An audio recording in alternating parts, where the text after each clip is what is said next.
بات نہیں آ رہی میرا خیال ہے. یہ کس کی سیرت ہے؟ نبی کی. نبی سے زیادہ کسی کی پکی زبان ہو سکتی ہے؟ لیکن ایسی لچک سکھائی ہے کامیاب بننے کے لیے کہ یہ نہیں کہ جو کہہ دیا تو وہ پتھر پہ لکیر. گراؤنڈ ریئلٹی کے لحاظ سے، ماحول کے چینج ہونے کے لحاظ سے آپ نے اپنا رویہ کیا کرنا ہے؟ چینج کرنا ہے. اس وقت آپ کی رائے یہ تھی، اب آپ کی رائے وہ ہے. کیونکہ زمینی حقیقت بھی چینج ہوتی ہے اور انسان کی نالج بھی چینج ہوتی ہے اور انسان کی رائے بھی چینج ہوتی. بعض دفعہ نالج چینج نہیں ہوتی، انسان تانے بانے ملا کے ایک رائے قائم کرتا ہے، بعد میں جب اور گہرا سوچتا ہے تو اسے لگتا ہے کہ وہ رائے ٹھیک نہیں تھی، تو وہ اسٹیٹمنٹ اس کا کیا ہو جائے گا؟ چینج. کوئی بات نہیں، دن میں 100 دفعہ چینج ہو جائے. ناکام وہ ہے جو کہہ دیا تو اڑ گیا، بس کچھ بھی ہو جائے. اب دیکھو، ایک آدمی آپ کو مستحق نظر نہیں آ رہا تھا، آپ نے کہا اللہ کی قسم تجھے میں صدقہ نہیں دوں گا، تو فراڈی ہے. بعد میں پتا چلا نہیں فراڈی نہیں ہے، آپ کو نہیں، میں نے تو بول دیا تھا میں نہیں دوں گا. بھائی اب فراڈی ہونے کی بیس پہ نہیں دے رہے تھے تو اب پتا چل گیا یہ فراڈی نہیں ہے. بعض دفعہ پہلے بھی پتا تھا فراڈی نہیں ہے، اب بھی پتا ہے نہیں ہے، لیکن پہلے خیال تھا کہ نہیں دینا چاہیے، اب خیال ہے کہ دے دینا چاہیے، تو رائے چینج کر لو. بہت مشکل ہے. اور گھریلو جھگڑوں میں تو میاں بیوی کی طبیعت میں اگر لچک نہیں ہے نا، 4 دن بھی ان کا رشتہ نہیں چل سکتا. یہ تو مجھ سے ابھی لکھوا کے سگنیچر انگوٹھے لگا لو، جیسے سبزی والے نے ٹھپے لگائے تھے انگوٹھے لے کے گھوم رہا ہوں. لیکن آپ انگوٹھے نہیں، آپ مجھے پکڑ لینا، میں کہاں بھاگوں گا. وہ جب بھی انگوٹھے کی بات آتی ہے مجھے وہ سبزی والا یاد آتا ہے جس کو میں نے بزنس کے لیے پیسے دیے تھے اور اس نے ایمانداری میں اسٹیمپ پیپر پہ اپنے انگوٹھے لگا کے دیے تھے. جب وہ پیسے لے کے بھاگا تو 3 سال میں نے وہ انگوٹھے سنبھال کے رکھے. اب لوگ مجھے کہتے ہیں نا وہ فلاں آدمی کو میں اتنے کروڑ روپے دے رہا ہوں تو اتنا ایماندار ہے، میں تو اسٹیمپ پیپر پہ لکھوا رہا ہوں اور انگوٹھے بھی لگوا رہا ہوں. میں کہتا ہوں یہ انگوٹھوں کا تذکرہ میرے سامنے مت کیا کرو، انگوٹھوں سے کچھ بھی نہیں ہوتا.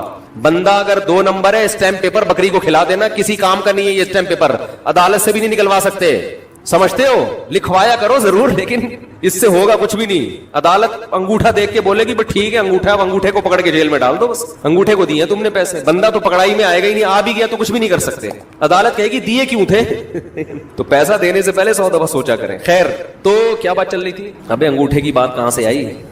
ہاں، لچک پیدا کرنا چاہیے. میاں بیوی کا رشتہ تو ایسا ہے کہ اگر آپ کہیں نا کہ جو میں نے کہہ دیا بس وہ کیا ہے؟ Order is order.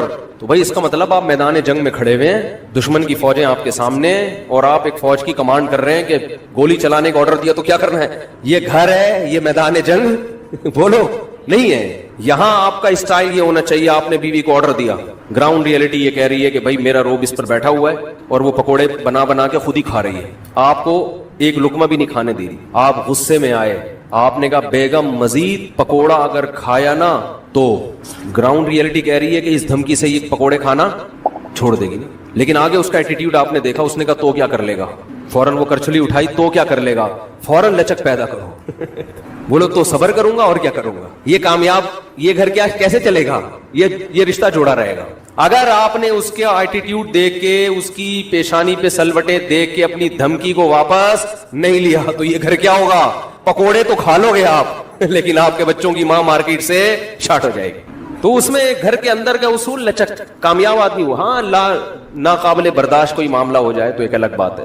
تو اللہ نے کیا حکم دیا کہ اگر ڈیورس ہو گئی ہے پھر دوبارہ ملنا چاہتے ہیں تو کباب میں ہڈی بولو مت بنو، ملنے دو ان کو، کوئی مسئلہ نہیں ہے. ہاں یہ قرآن نے کہا ہے کہ اس شرط میں ملے کہ ان کا اپنے بارے میں یہ خیال ہو کہ دوبارہ وہ جھگڑے نہیں کریں گے. ایسا نہ ہو ملتے پھر وہی ٹینشنیں شروع کر دیں. اب دوبارہ اپنی اصلاح کر کے آئیں کہ بھئی اب ان ماضی کے قصوں کو چھیڑنا نہیں ہے. لیکن یہ 1 یا 2 طلاقوں کے بعد ہے، 3 طلاق کے بعد نہیں مل سکتے جب تک کہ کہیں اور نکاح نہ ہو جائے اس کا. تو خیر قرآن مجید میں اس میں اللہ نے یہ بھی حکم. غسل کے وضو سے نماز پڑھ سکتے ہیں. جو وضو ہم غسل شروع کرنے سے پہلے کرتے ہیں کیا اس وضو سے نماز ہو جائے گی یا غسل کرنے کے بعد نماز پڑھنے کے لیے دوبارہ وضو کرنا ہوگا؟ جاوید صاحب انڈیا سے. اگر آپ نے غسل کرنے سے پہلے وضو کر لیا اور پھر دوبارہ غسل کیا تو ویسے ہی آپ کا وضو ہو گیا، دوبارہ وضو کی ضرورت نہیں ہے. اور اگر آپ نے غسل کرنے سے پہلے وضو نہیں بھی کیا لیکن نہاتے ہوئے اب آپ کے جسم کے چاروں اعضاء دھل گئے، جیسے سر تو دھل ہی جاتا ہے، چہرہ بھی دھل جاتا ہے، بازو بھی اور پاؤں بھی، تو پھر بھی آپ کا وضو ہو گیا تو اس سے بھی آپ نماز پڑھ سکتے ہیں، دوبارہ وضو کرنے کی ضرورت نہیں ہے. لیکن سنت یہی ہے کہ غسل سے پہلے باقاعدہ وضو کیا جائے پھر غسل کیا جائے، تو بہتر یہی ہے. لیکن اگر کسی نے سنت پر عمل نہیں کیا, ڈائریکٹ ویسے ہی نہا لیا, تو بھی خود بخود اس کا وضو ہو جائے گا اور اس کو دوبارہ وضو کرنے کی ضرورت نہیں ہے. کیا غسل کرنے سے بھی وضو ہو جاتا ہے؟ کیا غسل کرنے سے وضو ہو جاتا ہے؟ میں نے اس بارے میں کئی باتیں سنی ہیں. کوئی کہتا ہے ہو جاتا ہے, کوئی کہتا ہے وضو کی نیت کرنا ضروری ہوتا ہے ورنہ نہیں ہوتا, کوئی کہتا ہے وضو الگ سے کرنا چاہیے, نہانے سے وضو نہیں ہوتا.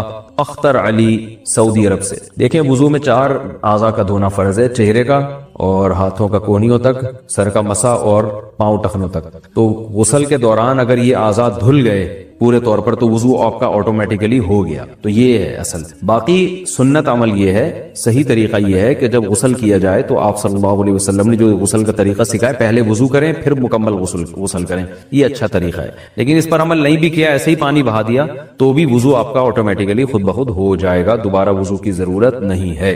غسل کا صحیح طریقہ کیا ہے؟ بنت یوسف. غسل میں پہلے ہاتھ دھوئیں, پھر کلی کریں, پھر ناک میں پانی ڈالیں, پھر تمام بدن پر پانی ڈالیں. کیا یہ طریقہ صحیح ہے یا یہ صحیح ہے کہ پہلے ہاتھ دھوئیں پھر کلی کریں وغیرہ وغیرہ وغیرہ؟ میں صحیح طریقہ بتا دیتا ہوں کیونکہ غلط طریقہ انہوں نے کچھ غلط اور صحیح طریقے مکس کر کے لکھے ہوئے. تو صحیح طریقہ یہ ہے کہ سب سے پہلے آپ اپنے ہاتھ دھوئیں, اس کے بعد جہاں گندگی یا نجاست لگی ہے وہ گندگی اور نجاست اچھی طرح دھوئیں اور استنجا کریں. اس کے بعد آپ مکمل وضو کریں جیسے ہم پراپر وضو کرتے ہیں, اور پھر اس کے بعد آپ پورے جسم پہ پانی ڈالیں. یہ طریقہ ہے وضو کا, غسل کا. لیکن اگر آپ نے یہ طریقہ اختیار نہیں کیا اور ویسے ہی پورے جسم پہ پانی ڈال کے بہا دیا تو بھی غسل ہو جائے گا اور وضو بھی خود بخود ہو جائے گا اس میں. لیکن سنت طریقہ وہی ہے جو میں نے آپ کو بتایا. شرعی معذور کی نماز اور وضو کا حکم. حافظ عاصم دہلی سے پوچھتے ہیں, میری والدہ کو کسی بیماری کی وجہ سے بار بار ہر 5-10 سیکنڈ بعد پیشاب کے قطروں کی شکایت رہتی ہے, وہ نماز کیسے ادا کریں گی اور وضو کا کیا حکم ہوگا؟ یہ بہت اہم مسئلہ ہے کہ جس کو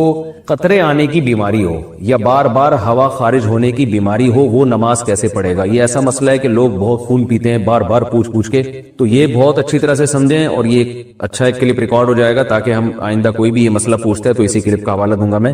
مسئلہ خوب اچھی طرح سمجھیں. اس بارے میں ہمارے پاس حمنہ بنت جہش رضی اللہ تعالی عنہا اور زینب بنت جہش رضی اللہ تعالی عنہا کی احادیث موجود ہیں کہ ان کو لیکوریا کی بیماری تھی, بار بار ان کو بلیڈنگ ہوتی تھی. آپ صلی اللہ علیہ وسلم نے ان کو حکم دیا کہ وہ ہر نماز کے لیے وضو کریں گی اور اسی وضو سے وہ جتنی چاہے نمازیں پڑھیں. تو اس سے علماء نے استدلال کیا ہے کہ کسی کا وضو ٹھہرتا ہی اگر نہیں ہے کہ وہ یعنی جب بھی نماز پڑھتا ہے تو نماز کے دوران وضو ٹوٹ جاتا ہے یا نماز سے پہلے ہی ٹوٹ جاتا ہے, تو وہ یعنی ہوا خارج ہوتی ہو یا پیشاب کا قطرہ نکلتا ہو تو بار بار وضو ٹوٹ رہا ہے, تو ایسا شخص پھر معذوروں کی فہرست میں داخل ہے. معذور کا حکم یہ ہے کہ وہ ایک وضو سے اس وقت کے اندر جتنی چاہے نمازیں پڑھ لے, فرض نماز بھی, سنت بھی, نوافل بھی. جب وقت ختم ہوگا تو اس کا وضو ٹوٹ جائے گا, دوبارہ پھر جب نماز کا وقت داخل ہوگا تو وہ نئے سرے سے نیا وضو کریں. تو جو بیماری ان کو لاحق ہوئی ہے اس بیماری کی وجہ سے وضو نہیں ٹوٹے گا. جیسے کسی کو پیشاب کے قطروں کا مرض ہے